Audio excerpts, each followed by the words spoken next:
Noodles खायचे तर Chinese कॉर्नरचे.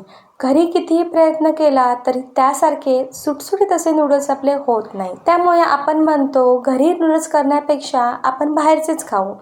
पण खरं सांगू, चायनीज कॉर्नरपेक्षा अगदी उत्तम चवीचे नूडल्स एकदम सुटसुटीत आपण घरी देखील करू शकतो. कसे ते तुम्हाला या व्हिडिओमध्ये समजेलच. त्यासाठी व्हिडिओ पूर्ण पाहत राहा. यासाठी बघा, मी इकडे 1 लिटर एवढं पाणी घेतलं आहे. एक पूर्ण नूडल्सचं पॅकेट मी इकडे वापरणार आहे. पॅनमध्ये इकडे पाणी घातल्यानंतर यामध्ये चवीपुरतं थोडंसं मीठ घालायचं आणि याचबरोबर 1 चमचा तेल घालायचं. त्यामुळे नूडल्स आपले छान असे सुटसुटीत होतील. आता इकडे मी घेतलेलं नूडल्सचं पूर्ण पॅकेट असं तोडून यामध्ये टाकते. असं नूडल्स तोडून टाकल्याने एक तर मिक्स करायलाही सोपं आणि शिजायलाही सोपं जातं. तर हे मिक्स करून झालं की लगेच गॅस मोठा करायचा आणि हे 90% एवढे नूडल्स शिजवून घ्यायचे. तसं बघायला गेलं तर जास्त वेळ लागत नाही हे शिजायला, पटकन शिजतात. तर आता हे शिजलेले आहेत.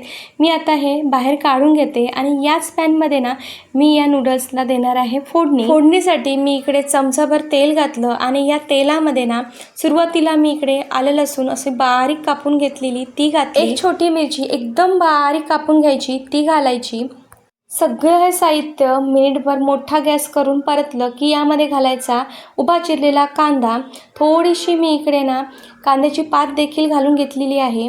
आता हे देखील मोठ्या गॅसवर मिनिटभर परतून घ्यायचं. आता यामध्ये तुम्ही तुमच्या आवडीनुसार कोणत्याही भाज्या घालू शकतात. मी इकडे 1 कप बारीक कापलेला कोबी घातला, अर्धा कप गाजर घातलं आणि पाव कप घातली सिमला मिरची. आता यामध्ये आपल्याला सॉसेस घालून घ्यायचे आहेत. तर 1 चमचा मी रेड चिली सॉस, चमचाभर इकडे सोया सॉस, थोडीशी मिरी पूड घातली आणि चायनीज कॉर्नरच्या नूडल्ससारखी चव जर इकडे हवी असेल तर इकडे 1 चमचा घालायची शेजवान चटणी. त्याचबरोबर थोडासा टोमॅटो सॉस घालायचा आणि चवीपुरतं घालायचं मीठ. आता हे घातलेलं सर्व साहित्य मोठ्या गॅसवर एकदा परतून घ्यायचं 2 मिनटं आणि नंतर गॅस कमी करून त्यानंतर यामध्ये घालायचे आहेत नूडल्स.